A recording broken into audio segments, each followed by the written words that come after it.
kulanti wanaagsan daawade maxaa kala socotaa wixii dhacay maanta oo kale 3 Diseembar 2009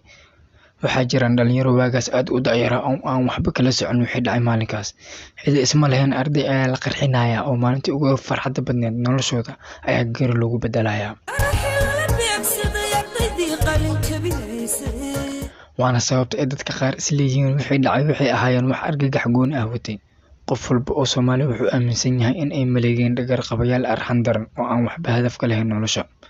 maadaama aysan jirin haba yaraatee wax ay xeeriyeen mar haddii ay arday ka xishoon waayeen cid ay ahaayeenba waxba yaan ku dheeraan ficilkoodii foosho xumaa ee aan idin xasuusiyo qaybo ka mid ah wixii dhacay maalinkaas waxaan ka mid ahay dadkii Rabbi ka badbaadiyay weerarkii arxan darada ah ee lagu laayay aqoon-yahanadii ka qalin jabinaysay jaamacadda Banaadir maanta oo kale 3 bishii Diseembar 2009 nin la yiraahdo Kishkow Caruush Diirow oo aan qaraabanahay ayaa wicitaan igu badiyay wuxuuna igu sugayay Hotel Ambassador waxaan ku imaanayaa kadib waxa aniga oo ku sugan xafladda aan go'aansaday in aan wareysi ka qaado gudoomiyaha jaamacadda Dr. Maxamed Muuse si aan ugu tago Kishkow oo isugayay waqtigaas waxaa khudbada dhameeyay Dr. Shaahid waxaana loo yeeray Dr. Dufle inta uusan Dr. Shaahid masraxa ka soo dhamaan Dr. Duflena uusan la wareegin mikrofoonka ayaan u tagay Dr. Maxamed Muuse dhagta ayaan ugu sheegay waxa aan ka rabo gacanta ayaan qabtay waxaan ka baxnay hoolka waxaana la ii sheegay kursigii aan ka kiciyay Dr. Maxamed Muuse uu fariistay Dr. Shaahid waxaan galnay qol yar oo ciriiri ah oo ka soo horjeeday albaabka ku dhow masraxa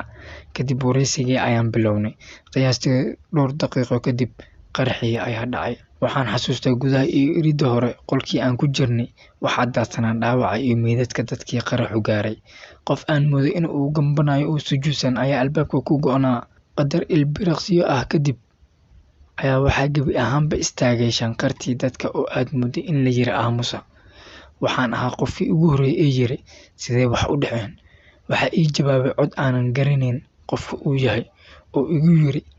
ha bixin in ay wax kala dhacaan baa laga yaabaa kadibna waxaa xigay dadkii oo soo baraarugay oo isku daro qaylo iyo taa waxaa jira laba saaxiib oo aan wada soconay oo la yiraahdo Maxamed Colaad oo BBC ah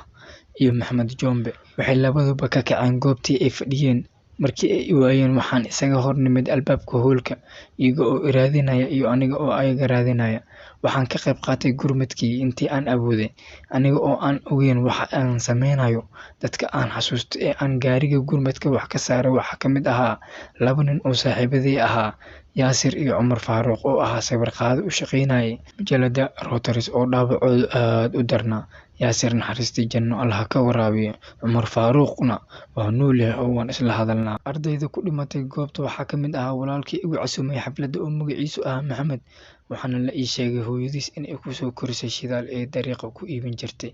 intii dhimatay Allah u naxariisto dhamaanteen samir iimaan Allah naga siiyo 3 Diseembar maanta oo kale 3 Diseembar 2009 waxaa qarxaas ku dhintay dad badan oo Soomaali ahaa qaar waxay ahaayeen arday qalin jabinaysay qaar waxay ahaayeen wasiiro